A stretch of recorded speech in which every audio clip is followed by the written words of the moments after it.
ब्रजभूषण शरण सिंह खुद खुली गाड़ियों में चलता लाइव जा करके धमकियां दे रहा है। तो कहीं ना कहीं ये जो चुप्पी साधे हुए हैं ना सब, चाहे प्रधानमंत्री हो चाहे मुख्यमंत्री हो, सब इसका मतलब कहीं ना कहीं कोई षड्यंत्र रचा जा रहा है कि हमें तो जन्मजात अपराधी घोषित कर दिया था। हम तो वो जाति से आते हैं और 1857 की लड़ाई उठा करके देखो, सबसे ज्यादा गुर्जर महिलाओं को फांसी दी गई है। तो सबसे ज्यादा इस वर्तमान सरकार में सबसे ज्यादा अगर शोषण हुआ है तो महिलाओं का हुआ है।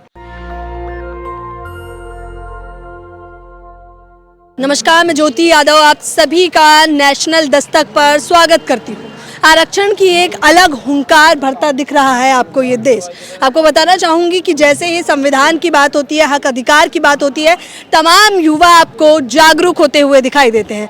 साफ तौर पर आपको बताना चाहूँगी कि इस वक्त जो मेरे साथ मौजूद हैं उनकी एक साइकिल यात्रा निकली और ये यात्रा अलग अलग राज्यों में गई। आप साइकिल पे एक बार पढ़िए, लिखा है साइकिल यात्रा गुर्जर रेजिमेंट हक हमारा, गौरव गुर्जर जिला अध्यक्ष मेरठ। ये तमाम लोग रेजिमेंट की बात कर रहे हैं और अन्य इनके क्या मुद्दे और ये लोग कहाँ से आए हैं और आखिरकार यहाँ आने का क्या कारण था, एक एक करके सभी से बात करूंगी। चलिए चल के पता करते हैं। क्या नाम है आपका? मेरा नाम ममता भाटी गुर्जर है। और मैं राष्ट्रीय अध्यक्ष हूँ राष्ट्रीय वीर गुर्जर सेना की। मैं उत्तर प्रदेश गौतम बुद्ध नगर से आई हूँ। अच्छा, गौतम बुद्ध नगर से आई है। क्या कहना चाहेंगी ये साइकिल यात्रा? अभी तो इन दिनों बहुत सारी यात्राएं निकल रही हैं, जैसे भारत जोड़ो यात्रा हो गया, तमाम लोग अपनी अपनी यात्राएं कर रहे हैं। ये साइकिल यात्रा किस प्रकार से निकाली है, बताइए इस पर। आप देखिए, भारतीय सेना में सभी कई सारी जातिगत रेजिमेंट बनी हुई हैं। गोरखा रेजिमेंट है, जाट रेजिमेंट है, राजपूत रेजिमेंट है। तो हम भी, हमारा गुर्जर समाज है और गुर्जर समाज में से सबसे ज़्यादा वहाँ पर सैनिक हैं। ऑफिसर लाइन में सबसे ज़्यादा गुर्जर समाज से हैं। जो भारतीय सेना के अंदर एक जोजिला पर्व मनाया जाता है, जो जोजिला पहाड़ी पर एक टैंक चढ़ाया था, वो गुर्जर सैनिकों ने चढ़ाया था। शहादत सबसे ज़्यादा हमारे गुर्जर समाज के लोग देते हैं और हमें अन्य समाज की रेजिमेंट के नाम से जाना जाता है। तो हमें इस बात का दुख है और हम भारतीय सेना से ये हमारे, जब सभी लोग रेजिमेंट की बात करते हैं तो तमाम लोग ये सवाल भी खड़ा करते हैं कि आरक्षण या रेजिमेंट की बात करके खाई क्यों खोदी जा रही है, क्या कहेंगे उस पर? नहीं, हम तो भारतीय सरकार जो है, हम अपनी सरकार से अपील करते हैं कि या तो सारी जातिगत रेजिमेंट को आप समाप्त कर दीजिए, भारतीय सेना के नाम से रखिए, और यदि नाम भी रखना है अलग अलग तो महापुरुषों के नाम पर रख दीजिए। और यदि जातिगत रेजिमेंट रखनी है तो हमारे समाज का शहीद होकर के दूसरे समाज के नाम से जाना जाए, वो हमें मंजूर नहीं है। हमें हमारे गुर्जर समाज के सैनिकों के कंधों पर गुर्जर रेजिमेंट हमारे समाज की ही फीत चाहिए। अच्छा, ये यात्रा इसलिए भी दिलचस्प है क्योंकि यात्राएं तो तमाम निकली हैं लेकिन महिलाओं की संख्या अमूमन आपको कम देखने को मिलती है, तो इसमें महिला शामिल होने का क्या कारण है? अभी देखिए, महिलाएं बहुत जागरूक हो गई हैं। आज भी आप देखिए, हमारी पहलवान महिलाएं जिन्होंने इतना बड़ा मुद्दा उठाया है, अपने यौन शोषण के खिलाफ आवाज़ उठाई है। तो सबसे ज़्यादा इस वर्तमान सरकार में सबसे ज़्यादा अगर शोषण हुआ है तो महिलाओं का हुआ है। क्या बात कर रहे हैं? बीजेपी का तो नारा ही यही रहा है कि मेरा ईमान, महिलाओं का सम्मान, बेटी बचाओ बेटी पढ़ाओ। देखिए, मुँह से तो कुछ भी बोल दें, बेटी बचाओ बेटी पढ़ाओ, लेकिन हकीकत उस नारे के पीछे की सच्चाई ये है कि बलात्कारियों को बचाओ, किसानों के हत्यारों को बचाओ और बाकी सबको भगाओ। और उनका मतलब एक ये अभी भी ये जो यहाँ पे 17 दिन से धरना प्रदर्शन चल रहा है, मैं तो ये कहती हूँ, आप मीडिया से हैं, आप भी देखते रहिए। कहीं कोई प्रधानमंत्री का ट्वीट नहीं है, कहीं स्मृति ईरानी जी का ट्वीट नहीं है, कहीं किसी भारतीय जनता पार्टी के नेता का ट्वीट नहीं है।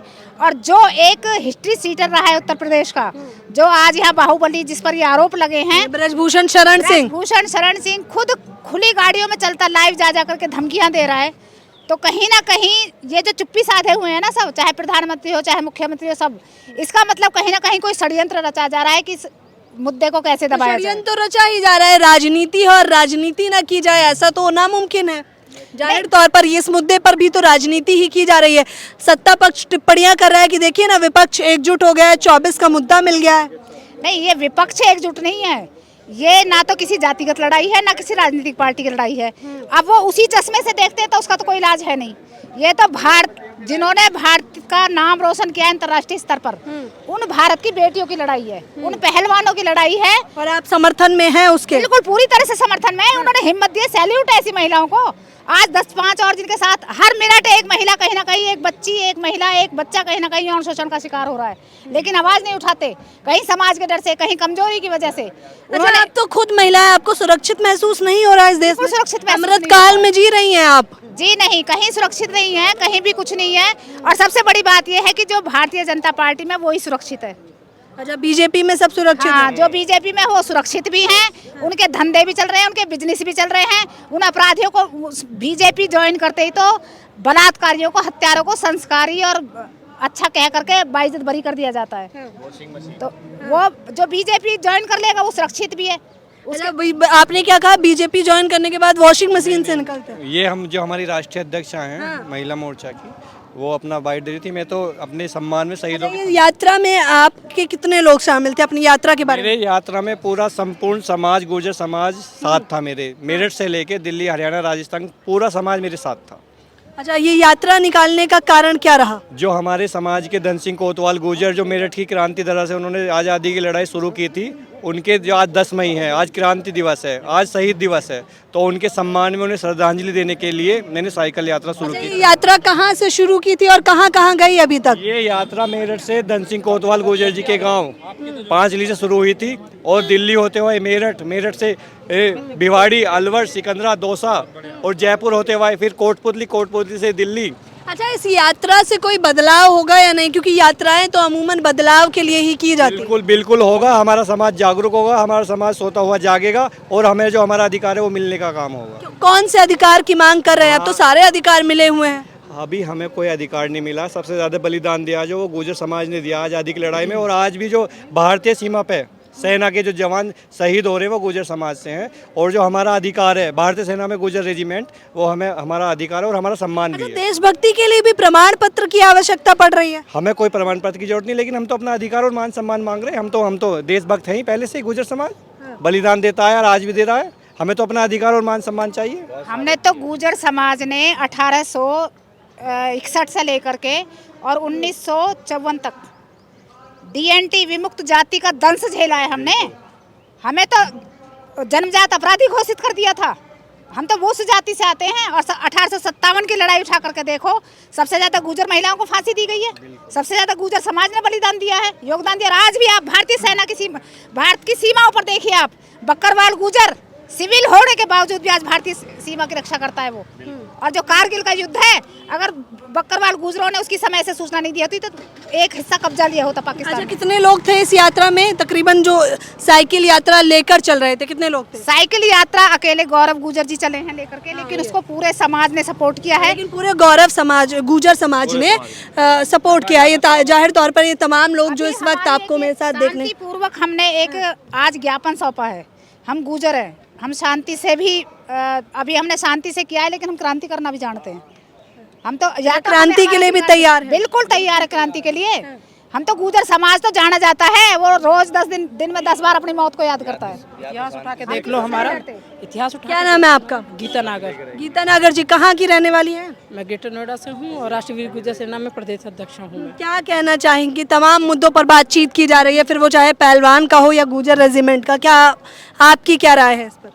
मेरी तो ये राय है कि पक्षपात क्यों किया जाता है हमारे साथ? हर चीज़ में हम लोगों को हाइड कर दिया जाता है। क्यों हम? हाँ, कौन छीन रहा है आपके? आपको पता है, सरकार छीन। नहीं, आप खुलकर बताइए ना कौन छीन रहा है, क्योंकि सरकार तो बड़े बड़े दावे कर रही है। ठीक है, दावे कर रहे होंगे, लेकिन दिखता भी तो है। दिखता है तभी तो बिकता है। दिख रहा है ये आपको कहीं? सरकार दावे ही करती है बस, धरातल पर कुछ नहीं है। इनके दावे, इनके नारे, बेटी बचाओ, बेटी पढ़ाओ, महिलाओं को सुरक्षा, ये सब सिर्फ कागजों में है, दीवारों पर लिपापोती होती है। धरातल पर आप देखोगे ना तो हर मिनट, हर सेकंड एक महिला बलात्कार की शिकार हो रही है। दिख रहा है कहीं भी देख लीजिए, कहीं किसी की वो सुनवाई नहीं होती है। अगर कोई भारतीय जनता पार्टी का ही है तो उसकी सुनवाई होती है, वरना सबको विपक्ष का करार दे दिया जाता है। लेकिन मोदी जी का तो नारा है सबका साथ, सबका विकास, सबका विश्वास। जी नहीं, वो सिर्फ भारतीय जनता पार्टी का विकास और उसी के नेताओं का साथ, चाहे वो बलात्कारी है चाहे वो हत्यारे हैं, बस ये नारा है। उसकी असलियत ये है। ये टिप्पणी थोड़ी आपत्तिजनक हो गई, तो बहुत सोच कर बोल रही हैं आप ये? बिल्कुल सोच के बोल रहे हैं भैया, हम पीड़ित हैं। हम पीड़ित हैं। हो सकता है कल को मेरे घर पे बुलडोजर चल जाए, कुछ भी हो सकता है, पर हम तैयार बैठे। कब तक दब के रहेंगे? कब तक डर डर के जिएंगे? बुलडोजर के लिए भी तैयार हैं आप? सब चीज के लिए तैयार है हम। आज नहीं तो कल तो हमें तो आवाज उठानी पड़ेगी भाई। कब तक दब के रहेंगे? कब तक? अच्छा, आपको लग रहा है कि इस देश में जितने भी लोग हैं वो लोग दबे हुए हैं, अभी भी दबकर रह रहे हैं? सबको दबाया जा रहा है, डराया जा रहा है, कहीं ना कहीं है, कहीं ना कहीं डराया जा रहा है। और ये बुलडोजर सिर्फ उनके ऊपर चलते हैं जो भारतीय जनता पार्टी से अलग हैं। सेंगर जैसे बलात्कारी बैठे हैं, भारतीय टैनी जैसे हत्यारे बैठे हैं, किसानों के सीधे सरेआम जीप सी चढ़ा देते हैं, उनके घर कब ढहेंगे? तो कह रहे हैं न्यायालय में याचिका तो डाल दी गई है, भरोसा रखी है सरकार पर। तो न्यायालय भी निकाइए भाई, न्यायालय भी निकाइए। सब पे तो इन्होंने कब्जा कर रखा है, सारी जनता को इन्होंने। आज जब महंगाई है ना 1-1 करोड़ के, तो फूल बरस जाते हैं इनके ऊपर जब ये निकलते हैं सड़कों पर। जनता से पूछो, रोड पर जाकर के देखो जनता कैसी त्राही त्राही मची हुई है। अच्छा, क्या त्राही त्राही मचा हुआ है इस देश में, बताइए। देख लीजिए महंगाई, देख लीजिए किस चरम पर है महंगाई। एक जो 10,000 कमाने वाला है उससे पूछ कर देखिए कि उसके घर में दोनों टाइम का खाना सुख से खा लेता है वो।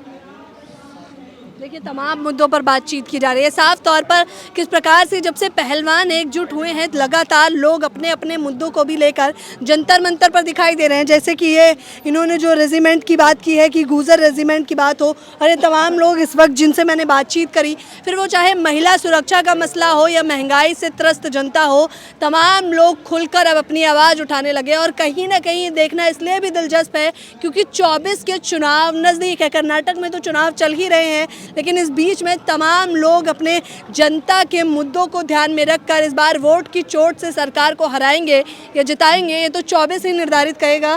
फिलहाल इस खबर के बारे में आपकी क्या राय है, मुझे बताना बिल्कुल ना भूलें। कैमरा पर्सन तौहीद के साथ ज्योति यादव, नेशनल दस्तक। नेशनल दस्तक की आपसे गुजारिश है कि अगर इसको बचाना चाहते हैं तो नेशनल दस्तक को सब्सक्राइब करने के लिए रेड कलर के सब्सक्राइब बटन को दबाएं, फिर बेल आइकन की घंटी दबाएं। नेशनल दस्तक को बचाने के लिए बहुत जरूरी है कि हर खबर को शेयर करें, लाइक करें, कमेंट जरूर करें।